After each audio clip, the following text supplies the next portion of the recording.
जय हिंद दोस्तों। मेरा नाम बाबा रामदास और आप मेरा YouTube चैनल देख रहे हैं दद्दा की खरी खरी। तो तब ये वीडियो मैं जलंधर में बैठ के बना रहा हूँ। मैं 3-4 दिन मनाली रह के अब वापस आ गया हूँ जलंधर और कल मैं अपने आश्रम के लिए प्रस्थान कर जाऊंगा। अगर मौसम ठीक रहा है तो सारा दिन यहाँ इतना मौसम खराब था कि सारा दिन जो है कुहासा ही नहीं छटा। अभी भी भयंकर कोहरा है और मैं इस कोहरे में जो है गाड़ी नहीं चलाना। गाड़ी मीन्स मैं अपनी बुलेट पे मुझे आश्रम में जाना है, तो मैं इतने कोहरे में बुलेट नहीं चलाना चाहता। मौसम भी थोड़ा सा बारिश वारिश का हुआ पड़ा है। खैर साहब, तो आज हम जिस विषय पे चर्चा करने जा रहे हैं कि आज से करीब 3 हफ्ते पहले, यस 3 हफ्ते पहले कनाडा में एक बहुत ही विभत्स बड़ी बुरी घटना हुई है। एक बच्ची, एक बेटी जो कि यहाँ मूलतः लुधियाना की रहने वाली है, उसका नाम है पवनप्रीत कौर। वो वहां पे एक पेट्रोल पंप पे, गैस स्टेशन पे काम करती थी और वो जब अपने स्टेशन पे वहां काम कर रही थी तब वहां पे एक व्यक्ति आया साइकिल पे सवार होके और उसने उस पे बहुत नजदीक से गोलियां चलाई और फिर आराम से वो पैदल टहलता हुआ साइकिल तक गया और साइकिल पे चढ़ के आराम से धीरे धीरे वो निकल गया। ये 3-3.5 हफ्ते पहले की बात है, हो सकता है 4 भी हफ्ते हो गए हों। यस, अब तक कनाडा की पुलिस उसे गिरफ्तार नहीं कर पाई है। हालांकि उन्होंने वो जो साइकिल था वो बरामद कर लिया है कि सामान्य जो साइकिल होता है वैसा। और सीसीटीवी की जो फुटेजेस आई हैं उसमें वो आदमी काले रंग का एक बड़ा सा ओवरकोट टाइप एक जैकेट, काले ही रंग की शायद नीचे पैंट और हुडी उसने लगा रखी थी ऐसे, और इसमें उसका चेहरा जो है बिल्कुल पहचान में नहीं आ रहा है। तो साहब उस बच्ची को अस्पताल पहुंचाया गया और जहां कुछ देर बाद उसकी जो है मृत्यु हो गई। वो एक एनआरआई स्टूडेंट थी, जो इंटरनेशनल स्टूडेंट्स होते हैं, और आपको तो पता है कि आजकल पंजाब में जो है बहुत भयानक इस चीज का चलन है, क्रेज है कि हर व्यक्ति अपने बच्चे को पढ़ाई के बहाने जो है कनाडा भेजना चाहता है, जिससे कि बच्चे वहाँ पढ़ने के बहाने जाएं और फिर वहाँ पे पीआर लेके वहीं सेटल हो जाएं, और जब वो सेटल हो जाएं तो हमको भी अपने पास वहाँ बुला लें। मतलब पंजाब में कोई नहीं रहना चाहता, everybody wants to go to Canada, और ये एक बहुत भयानक ट्रेंड चल रहा है पंजाब में। तो उसी ट्रेंड का शिकार वो बच्ची जो है वो कनाडा गई थी। तो पंजाब में साहब एक और बड़ा भयानक चलन है कि पंजाब के वो लूजर्स, वो नल्ले नकारा निकम्मे लड़के जो कुछ नहीं ना यहां कर सकते ना वहां कर सकते, यहां सब कुछ होते हुए भी जो कुछ नहीं कर सकते। मतलब वो जिनके पास 1 करोड़ रुपया नगद है फिर भी वो ये मानते हैं कि हम नखिद्ध हैं और उस 1 करोड़ रुपए से भी हम हिंदुस्तान में कुछ नहीं कर सकते। ऐसी एक बहुत बड़ी नस्ल हिंदुस्तान में, खासतौर पे पंजाब में तैयार है, जो ये सर्टिफाइड निखिद्ध निकम्मे नालायक है। तो होता क्या है साहब, ये इंटरनेशनल स्टूडेंट बनने के लिए, ये मैं इतनी डिटेल सिर्फ उन दर्शकों को अपने बता रहा हूं जो कि शायद इस चलन से या इस पूरे गोरख धंधे से परिचित नहीं है। कुछ लोग वैसे गोरख धंधे पे ऑब्जेक्ट करते हैं, अदरवाइज वो हिंदी का एक सामान्य वर्ड है, उसको खैर छोड़िए। जो इस घपले से बहुत ज़्यादा परिचित नहीं है, तो वहाँ सब इंटरनेशनल स्टूडेंट बनने के लिए IELTS आइल्स करके एक टेस्ट होता है, जिसमें बेसिक इंग्लिश प्रोफिशिएंसी चेक की जाती है कि अरे भैया तुम कनाडा पढ़ने आ रहे हो तो तुमको बेसिक अंग्रेजी आती है कि नहीं आती है। तो लिखना, पढ़ना, बोलना, सुनना, समझना, इसका एक टेस्ट लेते हैं, इंटरनेशनल एजेंसीज होती हैं, उसको आइल्स बोलते हैं, IELTS। उसमें डिफरेंट रैंकिंग बैंड्स होते हैं। तो आपकी कितनी प्रोफिशिएंसी है, कितनी योग्यता है अंग्रेजी में, उस हिसाब से जो है बैंड्स मिलते हैं। जो बहुत अच्छे होते हैं उनको 9 बैंड्स मिलते हैं, और वहां पे शायद क्वालिफाई करने के लिए आप अगर किसी कनेडियन यूनिवर्सिटी में पढ़ना चाहते हैं कॉलेज में, तो शायद कम से कम 5.5 बैंड आपको लेना ही होता है। तो साहब कुछ वो नीले सियान अनपढ़ जो है ना पंजाबी, जिनको पता है कि वो आइल्स क्लियर कर नहीं सकते, आइल्स क्लियर कर नहीं सकते तो कनाडा जा नहीं सकते, तो उन्होंने साहब एक शॉर्टकट ढूंढ लिया है। अच्छा, ऐसी बहुत सी लड़कियां हैं जो आइल्स तो इजीली क्लियर कर लेती हैं, पर वहां पे पढ़ने जाने के लिए 20, 25, 30, 40 लाख रुपए खर्च होते हैं।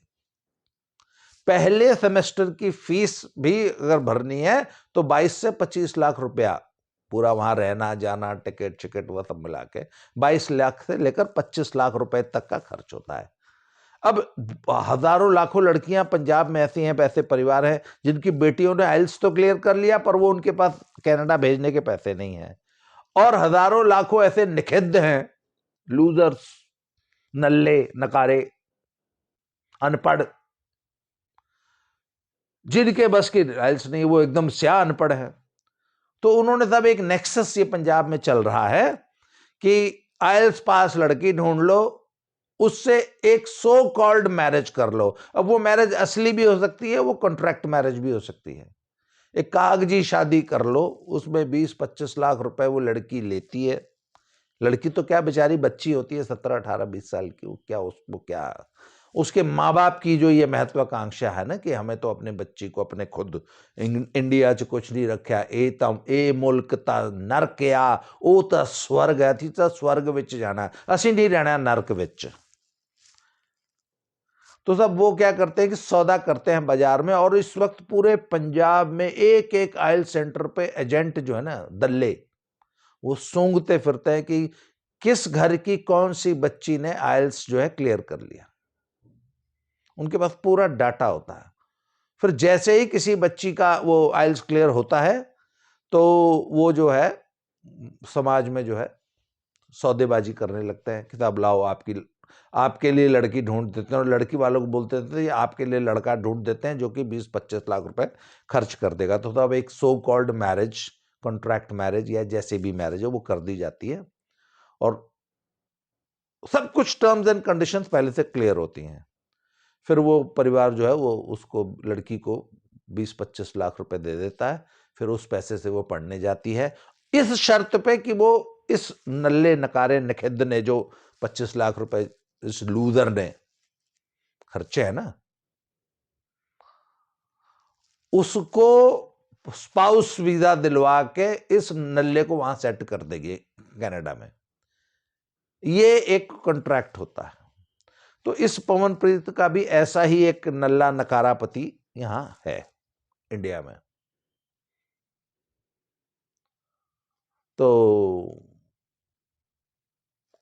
अब ये तो सब सरेआम सौदेबाजी है। एक लड़की से आपने जो है 25 लाख रुपए में सौदा किया है। खैर उस लड़की ने वो पिछले दो, जब वो 19 साल की थी बच्ची तब गई थी, आज वो 21 साल की होती अगर जिंदा होती तो। At the age of 21 she was killed. उसकी पूरी कहानी है 2 साल की।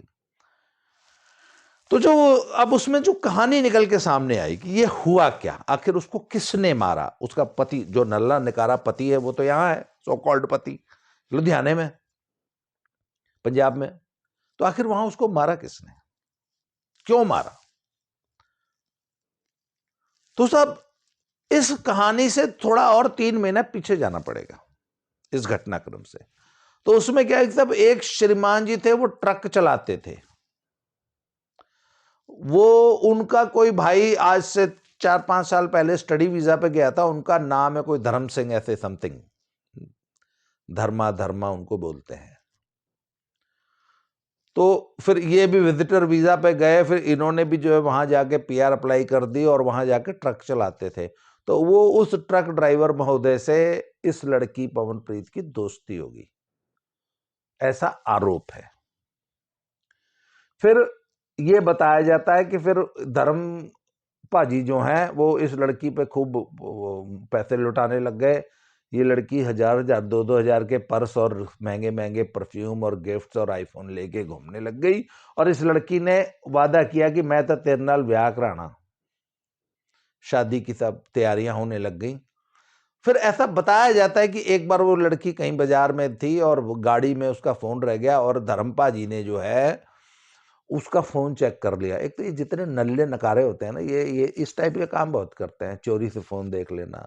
मतलब अपने पे तो भरोसा होता नहीं, तो स्पाइंग, अपने स्पाउस, अपने पार्टनर, अपनी गर्लफ्रेंड की स्पाइंग, क्योंकि उनको भरोसा ही नहीं होता अपने ऊपर कि मेरी वाइफ, मेरी गर्लफ्रेंड या मेरी पार्टनर मेरे साथ वफा करेगी, ये वफादार है। ये आदमी को खुद पे भरोसा होता है, सामने वाली पे थोड़ा ना होता है, या सामने वाली पे थोड़ा ना होता है। खैर, उस पर कभी बाद में चर्चा करेंगे, इस एस्पेक्ट के कि कौन लोग होते हैं जो शक्की होते हैं। कुछ पति होते हैं ना जो बताया जाता है बहुत शक्की है, या कुछ औरतें होती हैं बहुत शक्की होती हैं। वो उसके पीछे साइकोलॉजी क्या होती है, इस पर मैं किसी दिन अलग से वीडियो बनाऊंगा। आप लोग कमेंट बॉक्स में मुझे याद दिलाना है। तो साहब धर्मोपा जी ने वो उस पवनप्रीत कौर का फोन देख लिया, और फोन में जो है उसके पहले सो कॉल्ड पति के साथ फोटुआं फाटुआं और जो भी चैट वैट और जो भी थी वो फोटोज मिल गई उसको। तो धर्मोपा जी ने इस लड़की को कुछ नहीं बताया, कुछ नहीं बोला, कुछ नहीं। और फिर घर पे आया, गुमसुम रहने लग गया। और चूंकि वहां तो उसका छोटा भाई या बड़ा, हाँ ऐसे कुछ अलग पहले से रहता था ना उस फैमिली में, तो ये अपने कमरे में आके, ये उसके छोटे भाई ने बताया है पूरी डिटेल में कि इस तरीके से फिर मेरा जो धर्मू भाई था वो गुमसुम रहने लग गया, डिप्रेस रहने लग गया, और एक कमरे में बंद रहता था, काम भी उसने अपना ट्रक ड्राइवरी का छोड़ दिया था। फिर एक दिन धर्मूपा जी ने जो है, ये बात है सितंबर की, अब चल रहा है दिसंबर खत्म हो गया ना, जनवरी आ गया, तो सितंबर मतलब आज से 3.5 महीने पुरानी, 3 महीने पुरानी बात है ये। तो एक दिन धर्मूपा जी ने कार रेंटल से मस्टैंग नाम की गाड़ी ली और नियाग्रा फॉल गए, और नियाग्रा फॉल के बाद गायब हो गए। पुलिस को और परिवार को वहां पे वो जो रेंटल की मस्टैंग गाड़ी और धर्मूपा जी की चप्पलें मिली, और कोई नोट शोट नहीं मिला। और ऐसा बताया गया कि धर्मूपा जी ने नियाग्रा फॉल में कूद के इतिश्री कर ली, ऐसा बताया गया, ऐसा पुलिस में रिपोर्ट किया गया कि धर्मूपा जी तो नियाग्रा फॉल में कूद गए। ये बात है सितंबर की। और दिसंबर के फर्स्ट वीक में इस पवनप्रीत नामक लड़की की पेट्रोल पंप पे जब वो काम कर रही थी, 5-7 गोलियां मार के काम तमाम हो गया। अब पुलिस ये इन्वेस्टिगेट कर रही है कि वो धर्मूपा जी की क्या स्टोरी है, वो कहाँ गायब हुए, कोई अवशेष तो उनके मिले नहीं। तो उनका ये कि वहां ये चल रहा है कि भैया ये पक्का धर्मूपा जी का काम है, कि धर्मूपा जी ने एक अपनी बेवफा गर्लफ्रेंड को, जो कि पहले से शादीशुदा थी, इसके बावजूद इनसे शादी करने का के मंसूबे बना रही थी, या इनको बेवकूफ बना रही थी, या वॉट एवर इट वॉज, तो उससे बदला लेने के लिए उसका इन्होंने हिसाब किताब कर दिया। अब सब ऐसी चीजों पे ना पंजाब में बड़ा बवाल मचता है, बड़ा सोसाइटी में बड़ा। और फिर सब लड़कियों को एक तरह से, मतलब एक स्वर में सब हुआ हुआ करके गरियाने लगते हैं, ए लड़कियां बदमाश हैं, लड़कियां ऐसी हैं, लड़कियां वैसी हैं, लड़कियां धोखेबाज हैं, इनका कोई कैरेक्टर नहीं है। अरे नल्लो नकारो, तुम्हारा कैरेक्टर है। तुम अपनी सोचो ना कि तुम एक लड़की को उसकी गरीबी, उसके बाप की नालायकियत और उस बच्ची की गरीबी, उस बच्ची की मजबूरी का फायदा उठा के जबरदस्ती 25 लाख रुपए में उसे खरीद रहे हो। तुम 25 लाख रुपए दे के उसके हस्बैंड बन रहे हो। और इनफैक्ट मतलब नल्लेपन नकारेपन की यह मतलब स्थिति है कि तुम इनफैक्ट कोई ना, तुमको बीवी चाहिए, कुछ नहीं चाहिए तुमको, तुम सिर्फ कनाडा की पीआर खरीद रहे हो 25 लाख में। वो लड़की तुम एक टूल बनी हुई है, और तुमने उस लड़की को 25 लाख रुपए में एक टूल की तरह इस्तेमाल किया, और तुम ये चाहते हो कि वो तुमसे वफा भी निभाए, वो वफादार बीवी बन के तुम्हारे जैसे नल्ले के साथ जिंदगी भी बिताए। तब वो क्यों, why should she honour the commitment हाँ, उसके साथ तुम्हारी कमिटमेंट है, वो तुमको पीआर मतलब वहाँ स्पाउस वीज़े पे कनाडा बुला लेगी, खत्म। खैर तब ये ज़रूरी नहीं है, हर मैरिज में ऐसा नहीं होता, कुछ मैरिजेस सफल भी होती हैं, कुछ सचमुच वाली मैरिजेस भी होती हैं। पर मुझे तो ये बताया गया, कल ही मेरे एक मित्र थे, उनसे बात हो रही थी, और वो जो है इसी इंडस्ट्री में काम करते हैं, इमिग्रेशन इंडस्ट्री में, और उनकी पत्नी जो है वो आइल्स का एक सेंटर भी चलाती हैं। तो वो अच्छा, उनके पास तो ये जितने दल्ले हैं सब ये चक्कर लगाते रहते हैं कि कौन सी लड़की जो है वो आइल्स कर रही है, उसके कितने मार्क्स आए, कितने बैंड आए। तो वो कहते हैं नहीं नहीं जी, वो पर आजकल जो कॉन्ट्रैक्ट होता है उसमें साफ सरेआम ओपनली लिखा जाता है कि ये सिर्फ कॉन्ट्रैक्ट मैरिज है और ऐसा कुछ नहीं है, और मैं बिल्कुल लड़के को की मैं सचमुच की बीवी नहीं बनूंगी, और शादी होगी, सब कुछ होगा दिखाने के लिए है, परंतु मैं जो हूँ, I am not going to be physical with this नल्ला नकारा निकम्मा। और कुछ जो है सचमुच की मैरिजेस भी होती हैं, कुछ जो है गालमेल रहता है, काला माला रहता है। तो साहब, ये जो लूजर्स की जो सोसाइटी है ना, जो ये मानते हैं कि ओ मल्क ता स्वर्ग है, ए ता नर्क है। अरे भैया, इसको नर्क पहली बात तो बनाया किसने? तुमने ही तो बनाया। इसको नर्क बनाने के लिए सिंगापुर से लोग आए थे, जापान से लोग आए थे। हम हिंदुस्तानियों ने ही तो इस हिंदुस्तान को नर्क मचा रखा। अच्छा, इनको दिक्कत इस ये नर्क, ओ इतने लॉ एंड ऑर्डर नहीं हैगा। ओ भाई, ये लॉ एंड ऑर्डर तुम ही तो खराब करते हो। इतने कोई व्यवस्था नहीं हैगी, वो तुम ही तो करते हो ये दुर्व्यवस्था। इतने करप्शन बहुत है, करप्शन करने के लोग चांद से आते हैं। अरे भैया, सारा करप्शन तो तुम्हारा फैलाया हुआ है, हर चीज में पैसे तो तुम ऑफर करते हो, और वो जो लोग पैसे मांगते हैं वो कोई चांद से आए हैं, वो भी तो तुम्हारे ही भाई बंद हैं। उसके बाद ये जितनी बोले सड़कों पे गंदगी बहुत है, वो कौन मचाता है गंदगी? रेड लाइट कौन जंप करता है? तो साहब, इनको ये मुल्क नर्क लगता है और वो स्वर्ग लगता है। यहां पे इनको कोई उद्यम, पुरुषार्थ, एंटरप्रेन्योरशिप नहीं करनी है, यहां पे कोई मेहनत नहीं करनी है। असी जी कनेडे जाना, उथे ट्रक चला लवांगे। पूरा का पूरा समाज जो है कनाडा में पेटी जॉब्स और पेटी एकदम लेबर बन के, और मतलब झुग्गी झोपड़ी वाला, स्लम्स वाला जीवन। हाँ, ये कि यहाँ की स्लम्स थोड़ी गरीब होती है, वहां की स्लम थोड़ी ठीक ठाक होती है। हैं, ये भी स्लम ड्वेलर है, वो भी स्लम ड्वेलर है। खैर साहब, तो ये जो लूजर्स की सोसाइटी है, ये सिर्फ लड़कियों को दोष देती है। मैंने कहा भैया, उन लड़कियों का कोई दोष नहीं है। अगर दोष है भी तो 10% दोष दोष है, 90% तुम नल्ले नकारों का दोष है। शर्म आनी चाहिए, डूब के मरो। जो लड़की के कंधे पे बैठ के स्पाउस वीजा लेके उसके तरले करते कि प्लीज मैंने बुला ला, प्लीज मैंने बुला ला, प्लीज मेरा फोन चक लिया करो। पीछे से एक कार हुई थी जिसमें वो लड़के ने अपने ट्यूबवेल पे जो है वो पता नहीं क्या, तो वो उसके बाद है कि वो लूजर जो है वो क्या अपने बीवी से जो वहां थी वो कहते ए मेरा फोन नहीं चक दी, ए हुण मेरे नाल गल नहीं कर दी। वो कहते अबे नल्ले, तेरे को कोई काम नहीं साले, तू सारा दिन यहाँ पंजाब में बैठ के ताश खेलता होगा, गप्पे मारता होगा, कहीं है नशे करता होगा। मैं वहां 18 घंटे काम करती हूँ, मैं तेरा फोन उठाऊं क्या? तेरे को तो वो काम नहीं, तुझे तो सिर्फ मेरे को फोन करने के अलावा तेरे को कोई काम नहीं है। कहता उन्होंने जो है वो अवसाद में आके अपना काला माला कर लिया था। तो वहां पर भी सब लोग ना, एवरीबॉडी ब्लेम्ड द गर्ल। और तुमने 25 लाख रुपए में वो लड़की खरीद ली, और तुम अब ये भी एक्सपेक्ट करते हो कि वो सारी जिंदगी सती सावित्री बन के तुम्हारे जैसे नल्ले के प्रति वफादार रहे। तुम उसके प्रति कितने वफादार हो?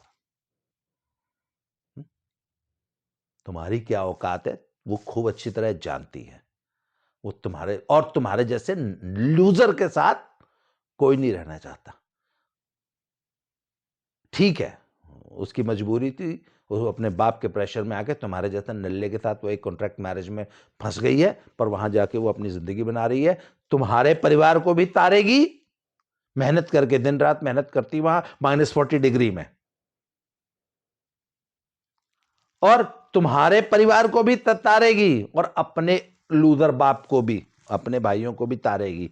वो अकेली लड़की तुम्हारे 2 लूजर्स के खानदान को बेचारी वहां बैठ के कैरी कर रही है, जिसको तुम्हारी पूरी सोसाइटी बैठ के गाली देती है ना कि लड़कियां बेवफा है, लड़कियां ये हैं। अरे शर्म करो, तुमने उन लड़कियों को ऐसा बनाया है। कहता मैं ऐसी वीडियो बनाते बनाते ना बड़ा कड़वा बोल जाता हूँ। तो सब अभी तक का जो रिपोर्ट है कि वो अभी तक पवनप्रीत केस में कोई ब्रेक थ्रू नहीं मिला है, और अभी तक कोई पकड़ा नहीं गया है। पुलिस उस थ्योरी पे काम कर रही है, और हालात बहुत ख़राब हैं।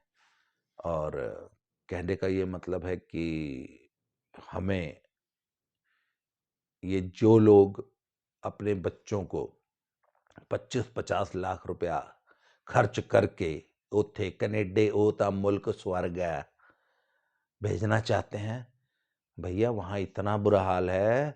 उस पर मैं डिटेल्ड वीडियो में अगले में बताऊंगा कि ये आप अपने ये जो आपकी जो महत्वाकांक्षा है ना पेरेंट्स की, इसने ये हाल बना रखा है कि वहाँ पता नहीं कितने बच्चों की at the age of 20-25 heart attack से मौतें हो रही हैं। अभी परसों एक मृत्यु हुई है। 26 तारीख को बच्चा यहाँ से, पटियाले का बच्चा पटियाले से कनाडा गया, 27 को वहाँ पहुँच के उसने अपनी माँ को बेचारी को जो है वो अपना घर दिखाया कि देखो ये मेरा कमरा है, इसमें मैं रहूँगा, और 27 तारीख को खबर आएगी कि आपके बच्चे को हार्ट अटैक हो गया। कनाडा में पहुँचने के दूसरे दिन बच्चे को हार्ट अटैक हो गया। और उस पर बहुत सवाल पूछे जा रहे हैं कि आखिर 20-22 साल के बच्चों को हार्ट अटैक की एक आध घटना नहीं हो रही ना, अब तक सैकड़ों हो चुकी हैं। तो आखिर ऐसा क्या है कि भैया ये तुम लूजर्स पेरेंट्स ने ना, जो नलायक पेरेंट्स हैं, जो ये मान के चलते हैं कि सिवाय कनाडा जाए हमारा तो कुछ हो ही नहीं सकता। हिंदुस्तान में तो हम पेट भर रोटी खा ही नहीं सकते, और 25-30 लाख रुपए अरेंज करके जो तुम कनाडा भेजते हो अपने बच्चों को, तुमने इतना ज्यादा स्ट्रेस दे रखा है, इतना मानसिक दबाव में आपका बच्चा जी रहा है, और वो वहां जाके तो वो तनाव और बढ़ जाता है कि हे भगवान मैं क्या करूंगा, मेरे बाप के ऊपर 40 लाख का कर्जा है, मेरे बाप ने 25-30-40 लाख रुपए खर्च करके मुझे यहाँ भेजा है, हे भगवान मेरा क्या बनेगा। और वहाँ जब जाता है और जब -30 डिग्री में वहाँ जब पहुँचता है, काम करता है ना, तो इतना ज़्यादा स्ट्रेस में होता है, वो स्ट्रेस की वजह से हो रही है मौतें। इसलिए भैया हिंदुस्तान जैसा मुल्क नहीं है, इतना स्वर्ग जैसा देश, इसी को इस जितनी मेहनत वहाँ करते हो भैया, और जितनी पूंजी वहाँ लगा रहे हो, यहीं कर लो यार। सर ये तो विषय बहुत लंबा था, मैं इस पे पहले भी बहुत सारी वीडियोस बना चुका हूँ, और ये नित्य नई घटनाएं आती रहेंगी, मैं वीडियोस बनाता रहूँगा। इस वीडियो में आज के लिए इतना ही, बहुत बहुत बहुत धन्यवाद। अगली वीडियो में फिर से मिलते हैं। Thank you very much.